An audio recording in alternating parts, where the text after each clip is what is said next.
My stepdad demanded rent after I turned 18, but he didn't know I owned the house. Until I dropped the truth that left him speechless.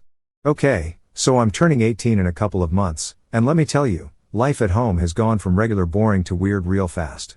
Like, it's almost hard to believe, and I still can't wrap my head around it. Here's the deal, I live in a house that used to belong to my dad, Mark. Now, when I say dad, I mean my biological dad, not the guy my mom married later. My real dad passed away when I was just 6 years old. It sucked, but at least he made sure I was set up for the future. He left the house to me, not my mom, but to me. So, technically, I've owned this place since I was a little kid. For a long time, it was just me and my mom, Julia, living here. Things were fine, we had a good routine.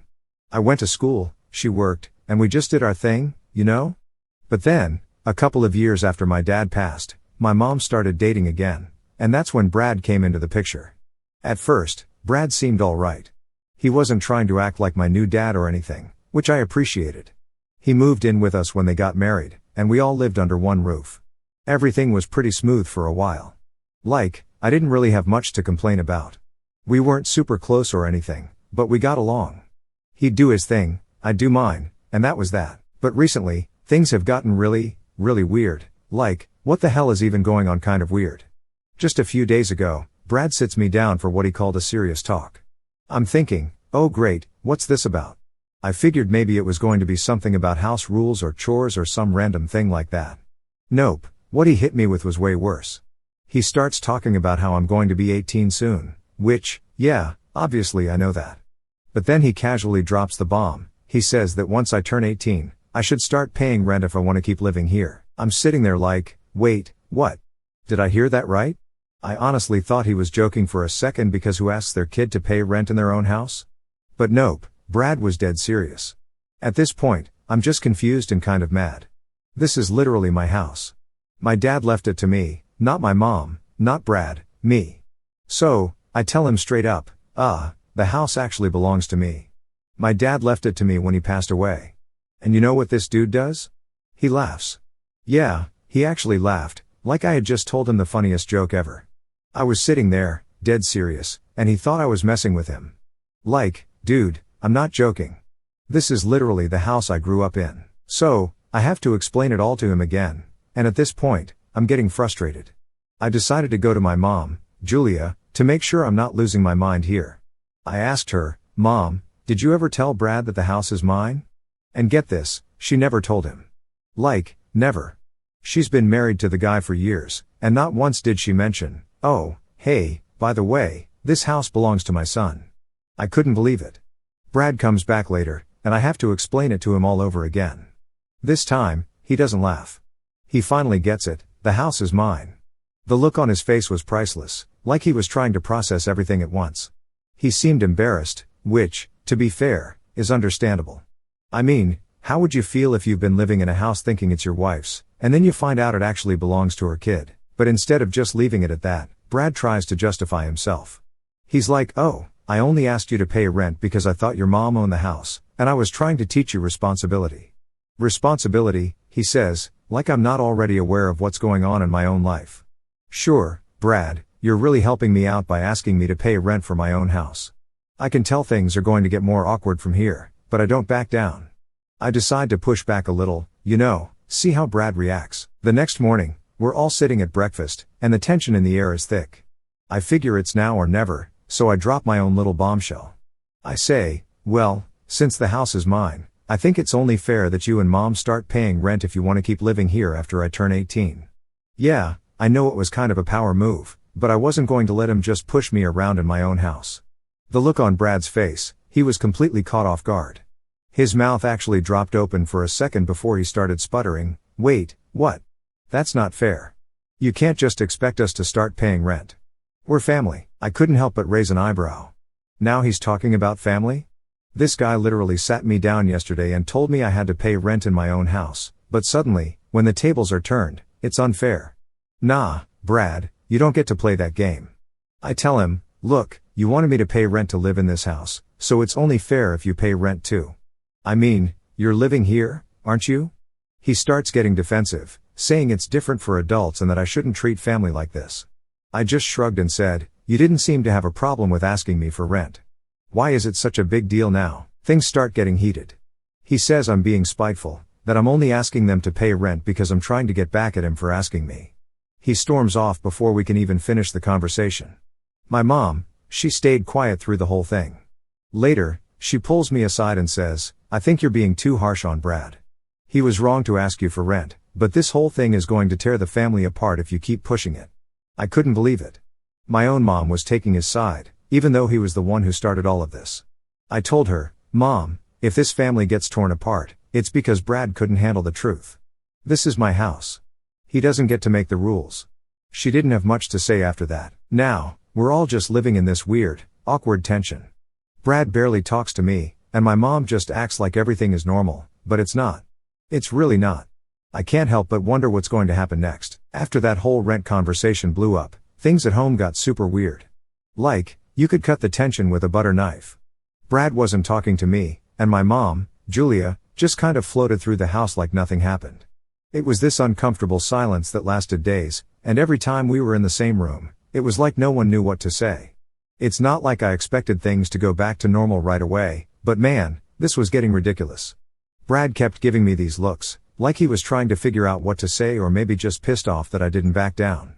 He didn't really try to argue again, but you could feel how annoyed he was. So, I was just doing my thing, trying to keep my head down, but one morning, something strange happened.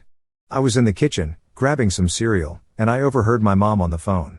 She didn't know I was there, so she was speaking kind of low, but I caught enough of the conversation to know it was about me. I heard her say, I don't know how much longer we can keep this up. He's not going to understand. No, Brad doesn't want to tell him yet. I froze. My heart was pounding, and my mind was racing. What aren't they telling me? I stayed quiet, listening for more, but she must have realized I was nearby because she quickly changed the subject and hung up the phone. I didn't say anything right away, but that conversation stuck in my head for the rest of the day. What could they possibly be hiding from me? I mean, it's not like I had any deep secrets, right? The house was already mine. What else could be going on? Later that evening, I couldn't take it anymore. I had to know. So, I went up to my mom when Brad wasn't around and asked her straight up, Mom, who were you talking to on the phone this morning? She looked kind of startled, like a deer caught in headlights. She tried to brush it off at first, saying it was just a friend and it wasn't important, but I could tell she was lying. I pressed her. I heard you say something about me. What's going on? What aren't you telling me? At that point, her face kind of fell. She sat down at the kitchen table and sighed, like she knew this moment was coming but wasn't ready for it. There's something I need to explain, she started, but just as she was about to spill whatever secret she'd been keeping, Brad walked in. Great timing, Brad. He looked at both of us and immediately sensed the tension. What's going on? He asked, his voice sharp, like he was already on edge. My mom just shook her head and stood up, clearly not wanting to have this conversation in front of him. We'll talk later, she mumbled, avoiding eye contact with both of us. I was pissed, like, really pissed. What the hell was going on, and why were they both acting like I couldn't handle it? I wanted answers, but of course, I wasn't going to get them tonight. Brad went back to ignoring me, and my mom acted like nothing had happened. The next day, I decided I wasn't waiting around anymore. I needed to figure out what they were hiding, so I started paying more attention, watching their little interactions. And that's when I noticed something weird. Brad had been acting strange, not just avoiding me, but doing things like sneaking around when he thought I wasn't looking. I caught him going through some papers in my mom's office. At first, I thought it was nothing, but the more I saw it, the more I realized he was digging through stuff that had to do with the house. Why was Brad suddenly so interested in the house paperwork? It got even stranger when I saw him meeting with some random guy at a coffee shop a few days later. I followed him. Yeah, I know, not my proudest moment, but I was curious. They were sitting there, looking all serious, talking in low voices. I couldn't hear everything, but I caught enough to know something was up. Brad handed the guy some papers. It looked like he was signing something. What the hell is Brad up to? I went home fuming. I was tired of the secrets, the lies, and all the sneaking around. I didn't care if it was Brad or my mom. I was going to confront both of them. That night, I waited for the right moment. We were all sitting around the dinner table, not talking as usual, and I decided enough was enough. So, Brad, who was that guy you met at the coffee shop earlier today? I blurted out, staring him dead in the eye.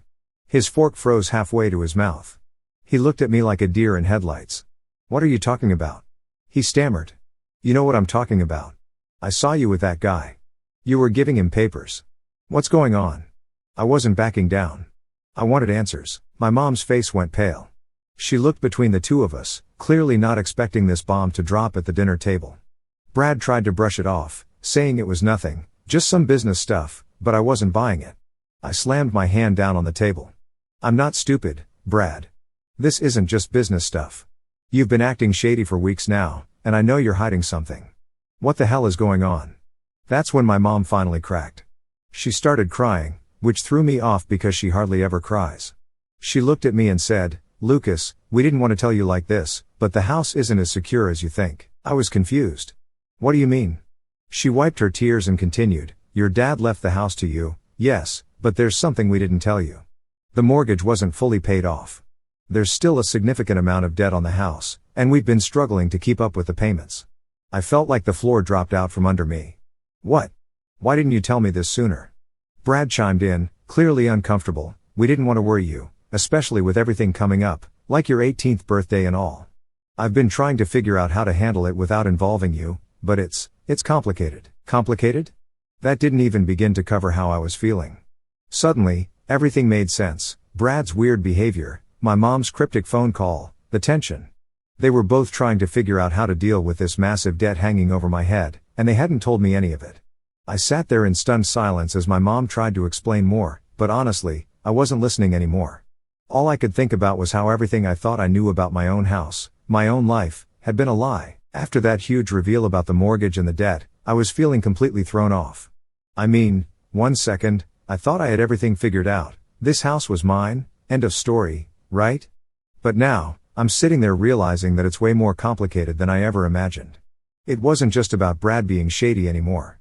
This was about the house itself, my future, and honestly, my whole life turning into a mess I didn't sign up for. That night, I barely slept. I was lying there in my bed, staring at the ceiling, just replaying everything over and over in my head. The whole thing about my dad leaving the house to me, well, yeah, that part was true, but now there's this massive debt hanging over my head, and apparently, no one thought to tell me until it was too late. My mom and Brad had been struggling with the payments for God knows how long, and instead of coming to me earlier, they just let it pile up. The next morning, I couldn't take it anymore. I had to get to the bottom of this. So, I sat down with my mom again, this time without Brad around. I needed some straight answers from her. Okay, Mom, explain it to me. How much debt are we talking about? How far behind are you guys on the payments? I asked, trying to stay calm, but inside, I was a mix of anger and anxiety. She looked so uncomfortable, like she didn't want to answer, but I wasn't letting her off the hook this time. She sighed and said, Lucas, it's about $80,000. We've been behind on the payments for almost a year now. My jaw practically hit the floor. $80,000? How the hell do you let it get to that point without saying anything? Why didn't you tell me this sooner? I've been living here thinking everything's fine, and now you drop this on me? I didn't want you to worry, she said, which honestly pissed me off more than it helped. Like, yeah, great, Mom, let's just wait until I'm 18 and drop an $80,000 bomb on my lap. That'll make everything easier. I'm old enough to handle it, I told her. You should have told me when things started going south. She didn't have much to say after that, just more of the same we didn't want to burden you stuff, which frankly didn't cut it anymore. Then I realized something even worse. Was Brad trying to fix this whole situation by himself? Like, is that why he was sneaking around with paperwork? I had a bad feeling about this, so I decided to confront him. I caught him later that day while he was in the garage, messing with his car. I walked right up to him, not wasting any time. Brad, I need to know what you've been up to. I saw you meeting that guy, giving him papers. What are you doing about the house? He looked at me like he'd been caught, which he totally had. He fumbled around with his words for a bit before saying, I'm just trying to figure things out, Lucas. I'm trying to fix this. Fix this how? What's your plan? I pressed, because I knew damn well he didn't have some miracle solution. Brad finally came clean, and what he said made my blood boil. I've been looking into getting a second mortgage or refinancing the house to cover the debt, he said. Excuse me? A second mortgage? I couldn't believe what I was hearing. You're going to dig us into even more debt? Are you insane? He tried to justify it, saying it was the only way to keep the house, but I wasn't buying it. That's a terrible plan, Brad. You're just kicking the problem down the road. We're already drowning in debt, and you think taking out more is going to solve anything? He didn't have an answer, of course. He didn't. I could see in his face that even he knew it was a stupid idea, but he didn't know what else to do. I was so mad, I just walked away. I needed to clear my head. I grabbed my jacket and left the house, just wandering around the neighborhood for a while, trying to make sense of what was happening. The more I thought about it, the angrier I got. This whole mess could have been avoided if they had just told me sooner. Now, I'm stuck trying to figure out how to dig out of an $80,000 hole with no real plan. I spent the rest of the day just thinking about what to do. Part of me wanted to sell the house and get out from under all the debt, but at the same time, this was Dad's house, my house. The thought of selling it felt like giving up, like letting go of the one thing my dad left me. I couldn't bear it. But keeping it meant dealing with all this financial crap, which I wasn't ready for. That night, I sat down and started looking into my options. I Googled everything I could about debt relief, mortgage debt reliefs, selling houses, whatever I could find that might give me a way out of this mess. It was overwhelming, and honestly, I felt like I was drowning in information. But one thing became clear, I couldn't trust Brad to handle this. He was only making things worse, and I had to take control before he dragged us even deeper into this mess. The next morning, I called a financial advisor. Yeah, I know, it sounds pretty grown up, right? But I figured if anyone could help me figure this out, it was someone who actually knew what they were doing. I explained the situation, about the debt, the house, everything. The advisor laid it all out for me, saying I had two real options, either sell the house and pay off the debt or try to negotiate a payment plan to keep the house and slowly chip away at what we owed. Neither option was great, but at least now I had a clearer picture of what I was dealing with.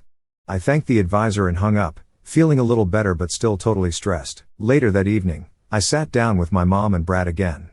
This time, I had a plan. I told them straight up, we're not taking out a second mortgage. That's just going to make things worse. We either need to sell the house or figure out a payment plan with the bank. Brad didn't like hearing that.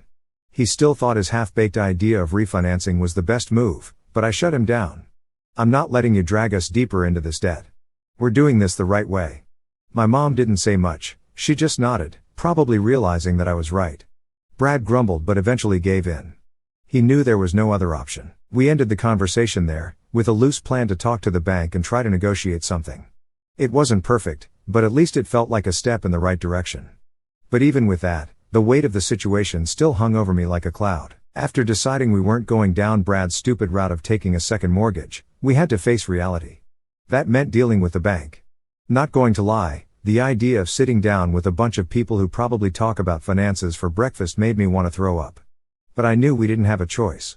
This was it, we either get a grip on the situation, or everything's going to fall apart. The day of the meeting was tense. My mom had been quiet ever since we agreed on the payment plan idea. I could tell she was stressed, and honestly, I didn't blame her. Brad was still acting like this whole thing wasn't as serious as it was. He kept saying stuff like, we'll figure it out, like it was some minor inconvenience.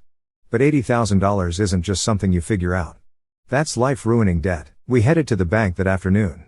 It was one of those fancy-looking buildings with glass everywhere, and everyone inside was wearing suits, which immediately made me feel out of place. I mean, here we are, a family drowning in debt, walking into a place that looks like it deals with millionaires. Not a great vibe. We sat down with this advisor dude, Gary, who looked way too relaxed for what we were about to talk about. He was polite, but you could tell he's done this 1,000 times. Meanwhile, I was sweating bullets, and Brad was acting like it was some casual coffee meeting. Gary opened up a laptop and started asking questions. So, you're behind on your mortgage payments, he said, looking up at us with this neutral face. I nodded. My mom stayed quiet, and Brad jumped in. Yeah, we've been trying to catch up, but it's been tough. Can you explain the situation? Gary asked, typing something on his laptop. I was sick of Brad trying to handle everything, so I cut in. We're $80,000 behind, and the house is in my name. My dad left it to me, but no one told me about the debt until recently. Gary gave me a sympathetic look but didn't stop typing. I see. So, what's the goal here? Are you looking to negotiate a payment plan to keep the house, or are you considering selling the property to cover the debt? That's when the reality really hit me. There were no great options. We were either going to be paying off this debt for years, or I'd have to give up the house. Brad, as expected, started talking about the payment plan option like it was the only way forward, but I wasn't ready to make a decision just yet. I don't want to jump into anything without knowing the details, I said, trying to sound more confident than I felt. What would a payment plan look like? Gary nodded and pulled up some numbers. It depends on how much you can afford each month, but typically, with this kind of debt, you'd be looking at payments over the next 10 to 15 years, assuming you can't make a large lump sum payment up front. 10 to 15 years? That's how long I'd be paying for this mistake? It felt like a punch to the gut. And if we sell the house? I asked, even though I already hated the idea. This was my dad's house. Selling it felt like losing the last piece of him I had. If you sell, you'd need to ensure the sale covers the remaining debt plus any fees associated with the process. It might clear the debt, but you'd likely walk away with nothing, depending on the market value, Gary explained. Great, so either way, we were screwed. Brad, still acting like everything was no big deal, leaned back in his chair and said, I think the payment plan's the way to go. We can handle it, right, Julia? My mom hesitated, looking at me like she didn't know what to say. I knew she was leaning toward the payment plan too, but she didn't want to say it because she knew how much this house meant to me. I could feel the pressure mounting, everyone waiting for me to make the final call, but I wasn't going to rush into this. We're going to need some time to think about it, I told Gary. He nodded and said he'd send us some options to review. We left the bank, and the car ride home was dead silent. I didn't even know what to think anymore. The weight of it all was suffocating. Brad, of course, couldn't keep his mouth shut. As soon as we got inside the house, he started going on about how we should just go with the payment plan and stop dragging things out. We can't afford to waste time, he said, like I didn't already know that. I snapped, Brad, you're not the one who's going to be stuck with this debt for 15 years. It's my house, remember? He tried to backtrack, but I wasn't having it. You've been making decisions without me for months, and look where it's gotten us. I'm not letting you bulldoze through this like it's your call. My mom finally spoke up, trying to calm things down. Lucas, we'll figure this out together. We're all in this, okay? I appreciated that she was trying to be supportive, but it didn't change the fact that I was the one stuck in the middle of this mess. They could walk away if they wanted to, I couldn't. That night, I stayed up late again, staring at my computer screen, trying to find some sort of answer. I looked at the numbers over and over, trying to figure out how we could make it work, but every time I thought about making those payments for 15 years, it made me sick. And then, in the middle of the night, an idea hit me. What if I didn't sell the house but rented it out instead? It was a long shot, but maybe, just maybe, I could keep the house in my name, pay off the debt with rental income, and still hold on to the last piece of my dad's legacy. I started doing research, diving into websites and forums about renting properties. It wasn't going to be easy, there were a lot of legal steps I'd have to take, and I'd need to find tenants fast, but it felt like the best shot I had at saving the house without drowning in debt. The next morning, I told my mom about the idea. What if we rent the house out? We could live somewhere smaller, cover the mortgage with the rental payments, and still keep the house. She looked surprised but didn't shut it down. It's a lot to take on, Lucas. Being a landlord isn't easy. Are you sure about this? I don't know, I admitted, but I think it's better than selling it or being stuck in debt for 15 years. Brad, predictably, wasn't thrilled. You're going to trust strangers to live in this house? What if they're gonna wreck the place? I ignored him.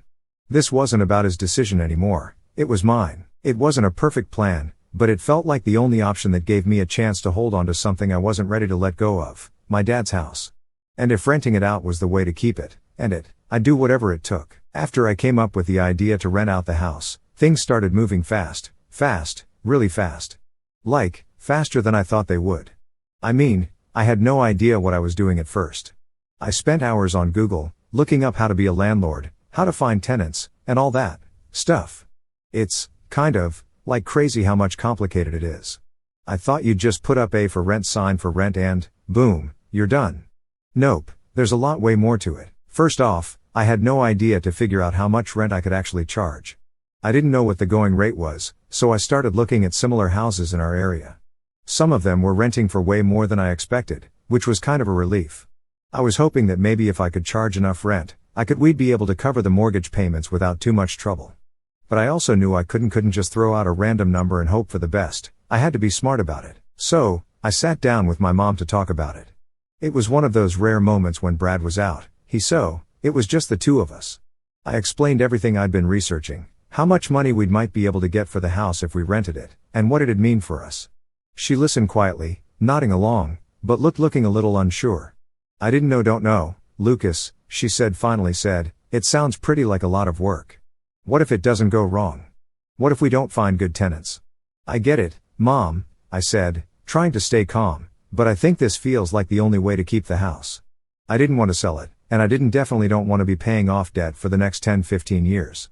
This is our best shot, she sighed and looked around the house, like she didn't want to let it go either. She had memories in this place too, even though it wasn't technically hers. It was where she'd raised me, and where she'd been, and with my dad before he'd passed away. Okay, she said after a long pause, let's try it. But we need to be careful, Lucas. Be careful, it's gonna be a lot to get tricky. So, with her on board, I got to work. I started getting the house ready, cleaning it up, fixing up small things that I didn't even notice before, just trying to make it look as nice as possible. And Brad, of course, was not exactly thrilled about it. He kept making comments like, "Oh, so you're gonna trust random people in your house?" Or, "Good luck being a landlord, Lucas. Hope you're ready for all them headaches." I ignored him. At this point, Brad's opinion didn't matter to me. He'd done enough damage already by trying to make decisions behind my back. This was my plan now, and I wasn't going to let him mess it up. After about a week of prepping the house, I listed it online. I wasn't sure what to expect, like, would anyone even be interested in renting it? But within a few days, I started getting messages. People wanted to come see the house. I couldn't believe it. Maybe this plan was actually going to work. I set up a few showings, and, honestly, meeting potential tenants was a lot of weird experience. Some people were super nice, and seemed like they'd take care of the place. Others, but not so much, some were bad. I had this one guy who showed up late and looked like he hadn't even showered in a week. He didn't take his shoes off when he came in, just stomped all around the house like he was doing me a favor by even being there. Yeah, hard pass on that dude guy. But then, there was this young couple, Sam and Jess. They were probably in their late 20s, newly married, maybe, and looking for a place to start their life together. They were polite, and asked a lot of good questions, and seemed really interested in the house. After they left, I had a good feeling about them. A few days later, I called them up and offered them the place. They were thrilled, and agreed to move in, and by the end of the month. I couldn't believe how smooth everything was going. It felt like maybe, just maybe, things were finally starting to look up a lot. But of course, nothing can ever be that simple, and it wasn't, right? About a week before Sam and Jess were set to move in, I got a call from the bank. My stomach dropped the second I saw the number on my phone. It was Gary, the guy we'd met with before about the mortgage before. He sounded serious. "Lucas, I've been reviewing the paperwork for your property, and I'm afraid there's something we need to talk about," he said. Great, just when I thought I had everything under control. I went down to the bank to meet with him, and that's when he dropped the real bomb on me. Apparently, there was a lien on the house. Basically, my mom had taken out a loan against the property years ago, right after my dad died. I had no idea, she never told me. And the worst part? The amount owed on the lien was nearly $50,000, on top of the $80,000 mortgage debt we were already dealing with. I was speechless. I mean, how do you even process that? We were already in way over our heads, and now there's another $50,000 debt hanging over us. I went home that night and confronted my mom. "Why didn't you tell me about the lien? We could have been dealing with this a long time ago, but you kept it from me. Now we're even deeper in debt, and I don't know how we're gonna get out of this." She looked devastated, like she knew she'd messed up but didn't know how to fix it. "I'm sorry, Lucas," she said quietly, "I was scared. I didn't want to lose the house, and I thought I could handle it, but then everything spiraled out of control. I didn't know what to say." Part of me was furious. How could she keep something like that from me? But another part of me felt sorry for her. She was just as overwhelmed as I was, maybe even more. But that didn't change the fact that we were now staring down a $130,000 debt, and renting the house wasn't going to be enough to cover it. The next few days were a blur. I felt like I was stuck in quicksand, sinking deeper and deeper no matter what I did. I kept thinking about my dad, about how hard he worked to give me this house, and now it felt like it was slipping away, piece by piece. But I wasn't ready to give up yet. I didn't know how we were going to fix this, but I knew I had to keep going. This house was more than just a building. It was my connection to my dad, my future, and everything I'd worked for. And I wasn't going to let it go, not without a fight.